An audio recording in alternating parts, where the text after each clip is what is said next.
Hi everyone, welcome back to Cottoverdi. My name's Annette and today I thought I'd bring you along as I do a couple of jobs in the garden, a few sort of mini projects. So this is kind of a vlog today.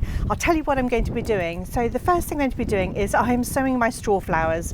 I know it's a little bit late, but bear with me. So I'm going to sow my straw flowers. Oh, it's the end of April, by the way. To sow my straw flowers, I'm going to pot on some of the seedlings that I showed in a previous video that really need to move to larger containers. I am also going to be planting out one set of seedlings that I've been growing on. They're ready to go out and I have a spot for them. And I'm also going to be just tidying up and rejuvenating a couple of plant pots that we have on the patio during the summer months. It's a gorgeous day today. I feel like, I don't know, maybe spring's finally arrived. It's lovely, but it is a little bit windy. I really hope my mic's picking up the sound properly, and my neighbours have got a little bit of building work going on. I think that's going to be a theme over the coming months. We have been sent a letter about that. So the reason it's not too late to sow straw flowers is because the days to maturity, so from seed sowing to when they're going to flower, are between 75 and 85 days. And I figured out this morning that 85 days, so the maximum I'd have to wait for them to flower, is the 24th of July. And so I'm definitely going to sow straw flowers because I'll then have at least August, September and maybe some of October where they'll be in flower. So it's not too late, and this is something that can be sown direct actually in the ground, but I don't like to do that because I've got cats and it's just I'm never particularly successful. So I'm sowing mine into seed trays. So I'm going to sow them into my 8-cell seed trays. People have been asking me where I get these from, so I will put a link to those in the description below. I find the 8-cell trays so much more useful than putting them into bigger 40-cell trays or anything like that, just because I never want 40 of anything, although I do have 40 of some things, but generally speaking I don't need 40 of one particular variety, so 8 is a good number for me.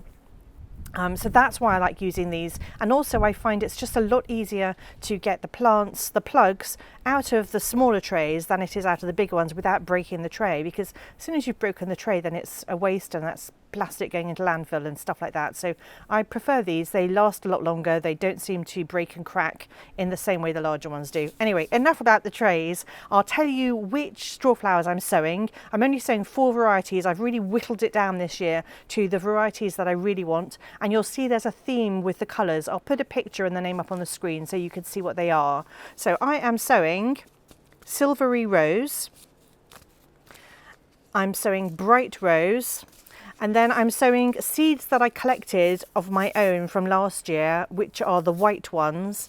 And then I'm sowing seeds I also collected from last year that I helpfully just labelled Rose. So I don't know which rose it is, whether it's the Silvery Rose or the Bright Rose or the Raspberry Rose. I don't know which colour it is, but I thought I'll sow these and see which colour they turn out to be. I thought that would be a fun project. Those are the only 2 varieties of seeds that I saved from last year. Now the fun thing about straw flower seeds is they look just like chocolate sprinkles. Don't eat them, but they really do, and that just makes me happy. I love sowing them. And let's just get on with sowing them. I'm going to sow them onto the surface of the compost. They need light to germinate. They'll germinate in 7 to 10 days at about 21 degrees, between 21 and 24 degrees centigrade. So because my seedling room where I keep these is a little bit cool because we don't have the heating on in there, I'm going to put them on a heat mat with a domed plastic lid over the top. So I'm just going to sprinkle these on the surface. I'm not covering them with anything because they're going to germinate so quickly. I don't even feel like I need to use vermiculite for these. I'm using the normal multi-purpose peat-free compost that I always use. So you'll see that this compost is slightly wet already. That's just how it's come out of the bag. You can pre-moisten your compost if you want to, but I never bother. I always bottom water when I finish sowing my seeds. The other thing that I'm going to do is I am going to slightly overseed, and that's because my seed is quite old. Some of the seed is from 2021 and the viability of seed tends to decrease with its age. If you don't know strawflowers or helichrysum, they are the most incredible plants because they're really papery, and that's why they're called strawflowers, because you can kind of crinkle them and they sound a little bit papery. They're really good for drying, they're wonderful in flower arrangements, and strawflowers will probably need staking. I find it helpful to stake them or to at least plant them amongst other things that will sort of prop them up. That's also quite handy, and they're going to like full sun and a well-drained soil, and I do fertilise them. So now I've sown the strawflowers, I am going to deal with my Lisianthus. I have had so many people telling me to pot on the Lisianthus and not to give up on them. This is the state of my Lisianthus. So these are Voyage to First Love, and you can see that they're crowded out, the leaves are curling a tiny bit, and they're really not very big. Some of them are bigger than others. So I'm going to pot them on. I'm probably not going to keep every single one of them because I just don't need that many, which is why I should have thinned them sooner. But I'm going to pot these on and then we'll see how long it takes me to get flowers. By the way, I sowed these on the 10th of January, I think. Yep. So I sowed these on the 10th of January. It's now the 29th of April, 30th of April, something like that. This is the size of my Lisianthus, and they have been fed on a regular basis. So I had really good germination, but just they're so slow.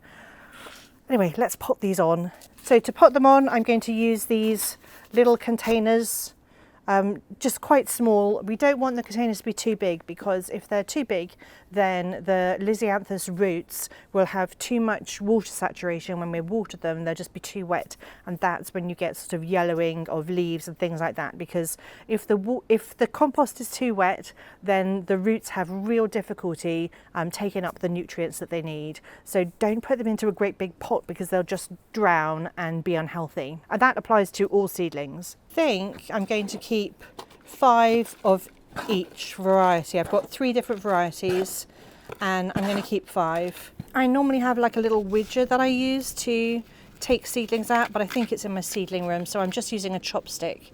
So I'm going to take them out like this, and I'm going to choose the healthiest looking seedlings to pot on.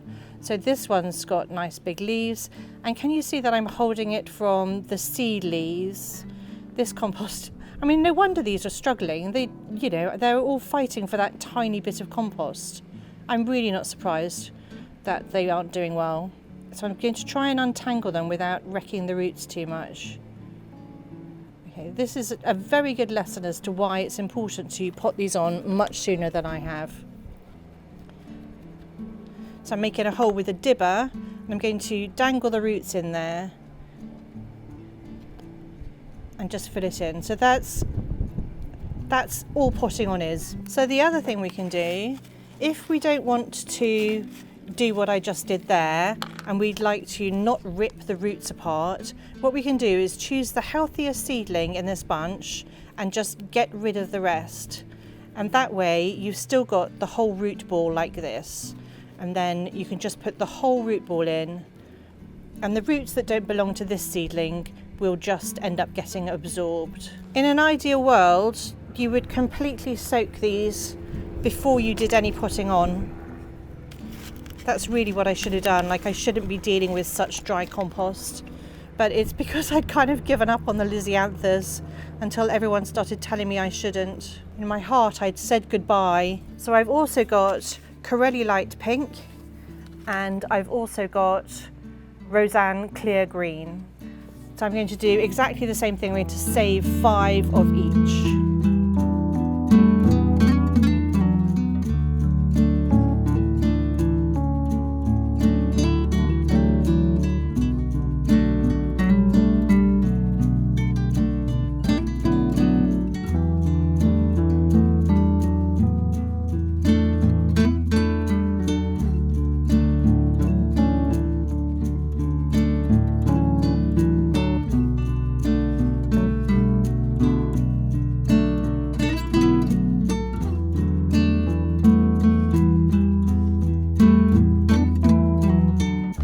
So the reason that I kept 5 of each is just logistics.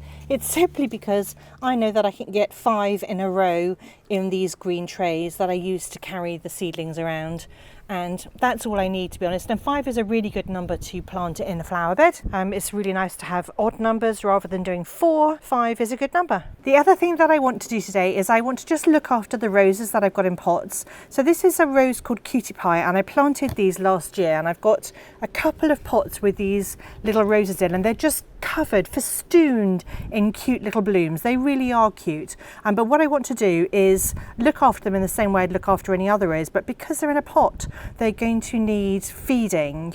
And so what I'm going to do is I'm going to take the rose out of here and have a look at the root ball and see whether I just need to replenish any of the nutrients. So whether it needs just a little bit more compost. It's actually sunk a little bit. Can you see that it's... So some of the compost is out, so I could at the very least put some compost in the bottom. I'm really hoping the root ball doesn't fall apart when I take it out, because that's not what I want. But the first thing I have to do, because I've dressed the pot in gravel, is I want to take it's grit, it's just horticulture grit. I'm going to take that off and just save it. I don't want it mixed in with the compost necessarily. I'm just going to tip it out. And most of the grit on top should fall out that way.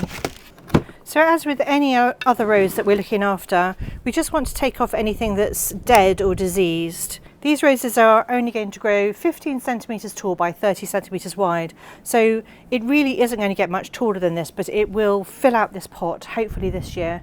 And they like full sun, as with most roses. So I'm just going to gently tip this out and see what's going on with the root ball. I can actually see some roots coming out of the bottom.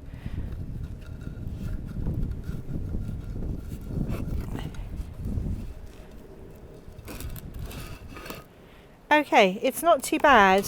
So all I'm going to do, because it's not pot bound or anything like that, is I'm just going to, there should be a crook in there.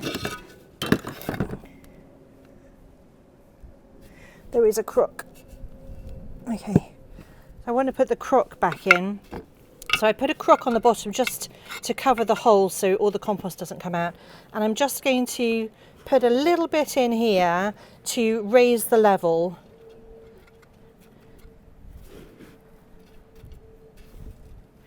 And then I'm just going to try and pick it up and plop it back in. And then I'm just going to cover it again with some grit. And I use the horticultural grit for 2 reasons. I use it because aesthetically I think it looks really nice, but it's also really good for water retention. So it will help the pot to retain water. And it's also a good weed suppressant. And then I'll just water this in and it will be ready to go back out onto the patio.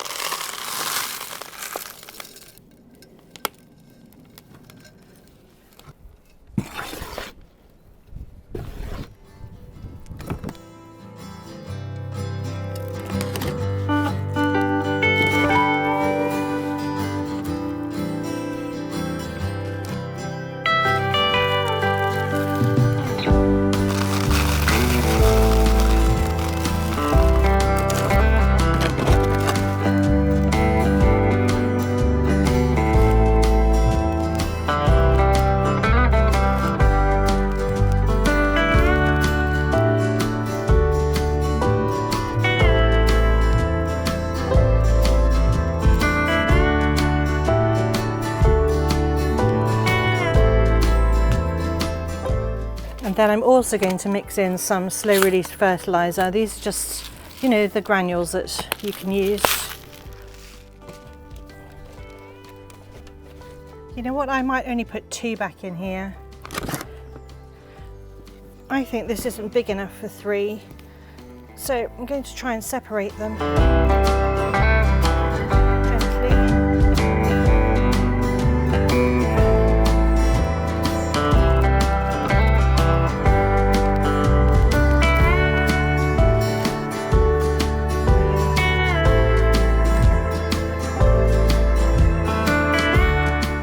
Oh, look what I found. Those are vine weevil larvae, and they will eat your roots of your plants and your plants will die and you won't even realise. Now I've got a really good video on my channel about how to use nematodes to kill those, but I'm going to squash these and then I'm going to order some nematodes.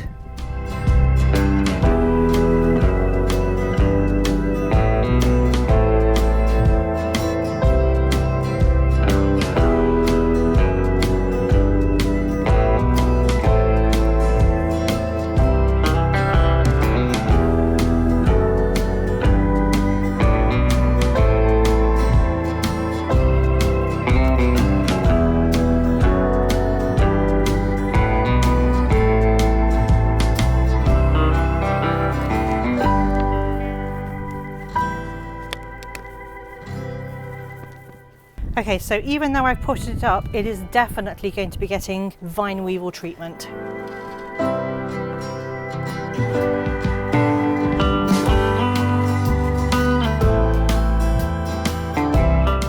what I've done is I've shaken off most of the compost so that I can be sure there aren't any vine weevils in it.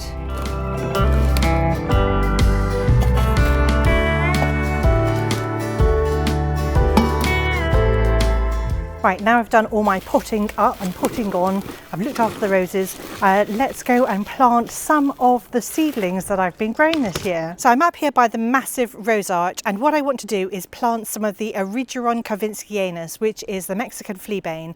Now, earlier on this year, you saw us planting some Erigeron at the base of this massive rose arch, because I have dreams of what it's going to look like in the summer. But those plug plants that I ordered in, even though they're from a supplier that I trust, they haven't grown, so maybe we shouldn't have planted them out so early. Maybe we should have waited and kept them protected for a bit longer. Cut a long story short, I'm now going to plant the ones that I've grown that look amazing. Let me show you what they look like. So they're about to flower. They've got little flowers on them, so they are, I just got water all over me. They are definitely ready to go out. I'm also going to be planting out some of the bridal pink snapdragons today. I've got a spot for them here. I think they look really pretty with the roses. I've got Generous Gardener and Claire Austin on this rose arch, and I just think the bridal pink is going to look lovely. So that's what's left of the plug that we planted earlier on. It hasn't come to anything. So I'm just going to plant them in exactly the same spot at the base of each of these. And I am going to put some food in the bottom of each hole. Look at that nice root system. You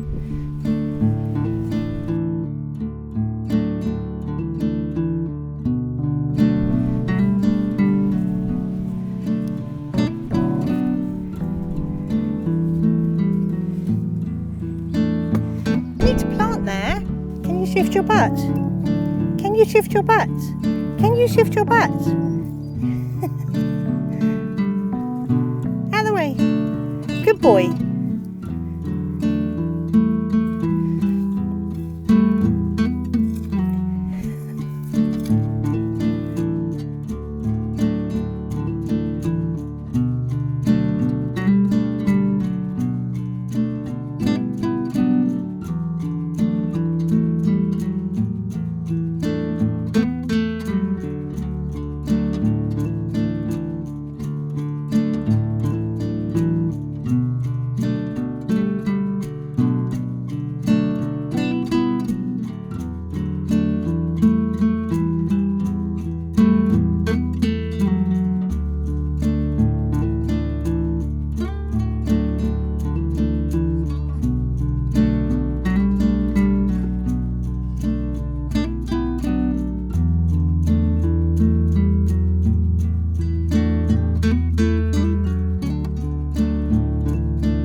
Well, that's it for today. I really hope you've had fun with Cosmo and I doing a couple of little jobs. It's so wonderful to get out in the garden, and these are actually my first seedlings that I'm planting this year. I have planted ranunculus, but I don't count those as seedlings. So these are the first of the things that I've grown in my seedling room, and they're out in the garden, which is super exciting. And it just feels like there's just going to be this massive avalanche of seedlings to go out now, and I'm super excited. I really hope you've enjoyed the video. If you have, do give it a like. It really does help me. I know I say that every time, but it really does help me. And if you haven't subscribed and you'd like to see how my garden looks over the coming seasons and you want to join us, then do hit the subscribe button and come along. Anyway, thank you so much for watching. I'll see you all next time.